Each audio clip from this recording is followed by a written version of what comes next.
Paano, Bal Santos? Rider ka palang hinayo pa ka? Hindi mo kaya ng harapan sa YouTube, no? Hindi mo kaya sagutin sa YouTube, no? Kasi pag hinarap mo ako sa YouTube, maraming magkaka-interest sa akin, no? At pagka nagharap tayo sa YouTube, tsak na didepensa ang mga tao mo. Magsusunuran yan. Kapag binanatan mo ako sa YouTube, magsusunuran yung mga alipores mo. At puputok ang pangalan ko. Dahil hindi ko naman kayo atrasan. Pagsasabay-sabayin ko naman kayo. Hmm. At pag pumutok ang pangalan ko, doon ka natatakot, no? Kasi, pag pumutok ang pangalan ko, at nalaman nila, ang mga katarantaduhan nyo dyan, tsak na malalaman nila eh. Malalaman nila mga kabulukan mo eh. Yung kinatatakot nyo eh, no? Ayaw nyo makipagsagutan sa akin na ikaw mismo. Kasi alam mong may kalalagyan ka. May tulog ka sa akin. Dahil tunay na santos ako eh. Ikaw, gitna lang yung santos mo eh. Ang totoo, matubang ka eh. Hindi ka naman totoong santos eh. Kaya takot ka sa tunay na santos, no? Dahil iba prinsipyo ng lahi namin. Hindi uso sa amin traidor. Bawal nga bakla sa amin eh. Yung bakla sa amin, sa lahi namin, pag may bakla, hanggang sa mamatay, inililihim. Ayaw magladlad, ayaw ipahalatang sila'y bakla. Dahil katakot-takot ang kantsaw nga abutin sa amin. Buti lang, hindi ka naging tunay na santos. Kung hindi, napakalaking kahihiyan mo sa amin. Sa lahi namin, napakalaking kahihiyan ka. Traitor ka pala. Sa YouTube tayo naghaharap. Tinira mo ako ng Facebook. Nagtago ka pa dyan. Buti lang may nakadiscover sa katarantaduhan mo. Pinasa sa akin. Hindi ko malalaman na sumasagot ka na pala. Para kasi kanor. Manang-mana sa'yo yung mga tao mo. Para kasi kanor. Naghahamon ng away. Pero naghahamon ng suntukan. Pero yung hinahamon, walang kaalam-alam na hinahamon pala. Tapos magyayabang, magse-selfie-selfie. Pinagyayabang na naghamon siya ng suntukan. Eh kahit ako, pwede kong gawin yun eh. Hamunin ko si Marcos si Presidente Marcos ng suntukan. Pero doon lang ako sa sulok ng Malacanang maghahamon. Magse-selfie ako doon. Oy, Presidente Marcos, buba ka dyan, suntukan tayo. Tapos wala naman kami communication ni President Bongbong Marcos. Maghahamon ako doon sa baba ng Malacanang. Doon sa isang sulok doon. Oy, President Marcos, hinahamon kita, suntukan tayo. Tapos si President Marcos, wala namang kaalam-alam na hinahamon na pala siya ng suntukan. Tapos eto ka ngayon, magyayabang ka. Si Canor, magyayabang. Ito, si Federico Santos, hinahamon ko ng suntukan dito. Ayaw buba, duwag, takot. Ganun ka rin eh. Manang-mana sa yung mga tao mo.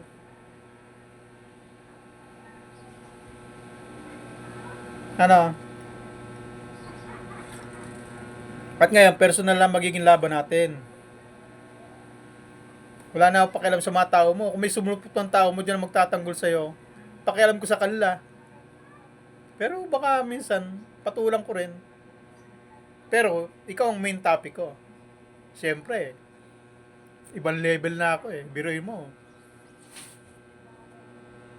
Napapansin na pala ako ng leader ng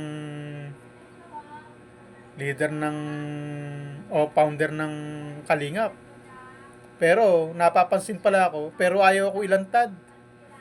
Tumitira sa Facebook. Bakit? Takot ka ritong ilantad? Kasi takot kang maagaw ko yung mga followers mo. Takot kang maagaw ko yung mga viewers mo. Diyan tsak na maglilipatan sa akin, magkaka-interest sa akin yung mga yun eh. At yun ang kinatatakot nyo. Kaya ayaw nyo pumutok ang pangalan ko rin sa YouTube. Ano? Takot kayo maagawan sa trono? Ha? Hindi ko maagawin trono nyo eh. Gusto ko lang namang tigilan nyo yung community namin eh. Eh kung yung ba naman, lumantad ka na, at nag-live ka, na sabihin mo sa live mo na hindi mo na kami papakialaman, na tulad ng ginawa mo kay Erica, na pinakailaman mo yung pamilya ni Erica, numero unong ano ka rin eh, no? Sulsul ka rin eh, no? Ibang klase ka rin, no? Alam mo nag-aaway yung alam mo may sigalot yung pamilya ni Erica at pamilya ng lolo niya. Pinasok-pasok mo. Pero hindi ka umubra sa nanay, no? Pumunta ka pa talaga sa bahay ni Erica, no? Eh, sino nakaharap mo? Yung nanay. Tinalaktakan ka. Dinakdakan ka. O, ano nangyari sa'yo? Umuwi kang lulugo-lugo, pupuit-puit. Sabi siya, pagka nakakuha ka ng katapat mo eh, nanay lang pala ni Erica katapat mo eh. Kaya ako wala akong katakot-takot na naramdaman sa'yo eh. Hindi tumitindig, balahibo ko sa'yo eh. Pero pinagyayabang ng mga tao mo na hindi mo lang ako naharap. Dahil pag naharap mo ako, sabi pa ng mga tao mo, hindi ka lang hinaharap ni Bal Santos. Ayaw kang patulan. Pag hinarap ka nun, may kalalagyan ka. Yung pala, takot. Humarap kunyari sa Facebook. Tapos yung mukha ko pa iniharap. Laki-laki ng mukha ko doon. Yung mukha niya, lit-lit. Nagtatago. Rest in peace ka pa. Bang klase ka tumirada, no? Patalikod. Rider ka pa lang, hinayo pa ka. Hindi mo kayang lumaban ng sabayan, hindi mo kayang lumaban ng harapan, patalikod ka pala kung tumira. Uy, mahiya ka sa pamilya mo. No? Ordinaryong vlogger, hindi pa monetize. Pero, sasabihan ka ng gunggong, tanga-tanga mo, bobo, rider kang, hinayo pa ka. Ano, ang lulutong na. Ah. Eh okay lang yan. Dapat lasa yan. Magdemanda ka kung gusto mo. Ikaw ang pakahirap. Dapat ako magdidemanda sa'yo eh. Then rest in peace mo ako eh. Sabi nga nung isa kong kasama eh. Idol ko yun eh. Yung kritiko mo rin. Si Sir Joel Salcedo. Kilala mo yun? Ha? Sabi nga niya, ground daw yun para yung ginawa mo kung ni-rest in peace mo ako. Ground daw yun para i-demanda kita. Hindi kita didemanda. Ano ko, tanga? Kagaya mo? Sa mga idinimanda mo ba, may makukulong dyan? Ha? Tingnan natin kung kaya mo. Kaya nga ako, inahamon nga kita eh. Magdemanda ka na magdemanda kung gusto mo eh. Gusto ko magkita tayong personal sa korte eh. Doon kita ilalampaso. Tingnan ko galing ng mga abogado mo. Ako mag-abogado sa sarili ko. At tingnan ko kaya nyo ako ipakulong. Kung kaya nyo ako kasuhan. Kaya nga inahamon kita eh. Ayaw mo naman eh. At sabi nga ni Sir Joel Salcedo, ground daw yun para demanda kita. Pero hindi gagawin yun. Ano ako, magpapagod? Pupunta ako dyan, hahain-hain ng demanda, kakausap mo ko sa, hahatid-hatid ng ano, aabalahin ko sarili ko. Bakit kikita ba ako doon? Manahin na lang ako. Kikita pa ako. Kaysa magdemanda, maghahain akong demanda sa'yo. Pabalik-balik akong ng, o kung didemanda ka doon sa Cavite, magpapabalik-balik ako, maghahanap ako ng ebidensya. Ano ako? Ano ako? Ha? Tulad mo, iyakin. Anak ka ng tatay mo, papasok-pasok sa social media. Tapos demanda ka. Hindi ako katulad mo. Kahit may ground ako para i-demanda ka, hindi gagawin yon. Dahil hindi ako katulad mo, iyakin. Makikipagbanatan ka. Pagkatapos, pag nasaktan ka, sumbong ka, iiyak ka, iyakin ka pala. Namura ka lang. Napagsabihan ka lang ng hindi maganda. Nakasumbong ka. Oy, manunumbong, haba tumbong. Pinayo pa ka. Kalalaki mong tao, sumbongero ka. Papasok-pasok ka sa social media. Iyakin ka naman pala.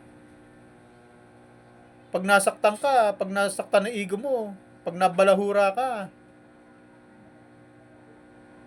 magsusumbong ka sa gobyerno. Oy, iyakin. Iyakin tawag sa amin yan. Kaya ako naging tunay na Santos ka. Katakot-takot na kantsaw aabuti mo sa amin. Nga sabi ko sa'yo. Papasok ka sa social media. Balat sibuyas ka naman pala. Mamura ka lang. Mapagsaltaan ka lang di maganda. Alam mo, social media, talaktakan talaga dito. Bungangaan dito. Labanan ng bunganga dito. Sasali-sali ka dito. Tapos pa demanda ka. Ano, iyakin lang? Sumbongero? Kalalaki mong tao, sumbongero ka. Kung babae ka sana, yan.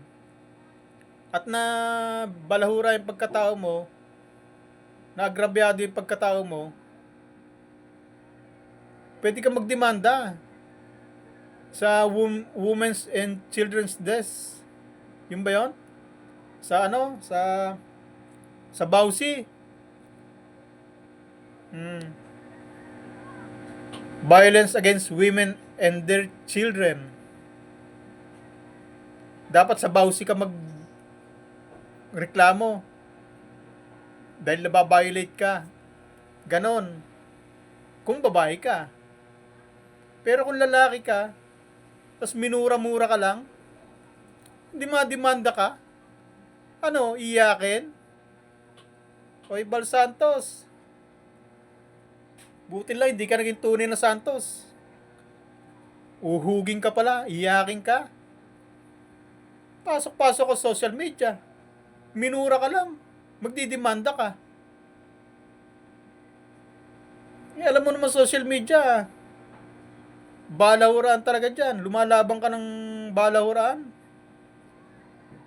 Pag ikaw nakapagpanakit ka ng salita sa kapwa mo, okay lang sa'yo. Pag ikaw ang nasaktan, namura ka, demanda ka, iyakin, sumbongero, gonggong. Lumayas ka sa social media kung ayaw mo kung puro demanda alam mo. Hindi ka magpakalalaki, hindi ka lumaban ng parehas. Ngayon, traidor ka pa ngayon. Anak ka ng tatay mo, iyakin ka pala. Ang tawag sa amin yan sa Bulacan, duwakang.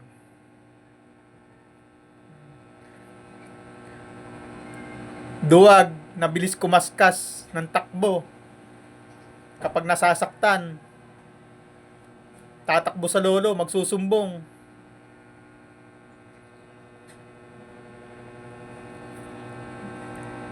Kaya ang tawag namin doon sa mga lalaking pag maghahamon ng away, pag nasuntok sa mata, tatakbo sa lolo, magsusumbong. Ang tawag sa amin doon, duwakang. Duwakang ng ina mo. Ganon yun. Bye-bye.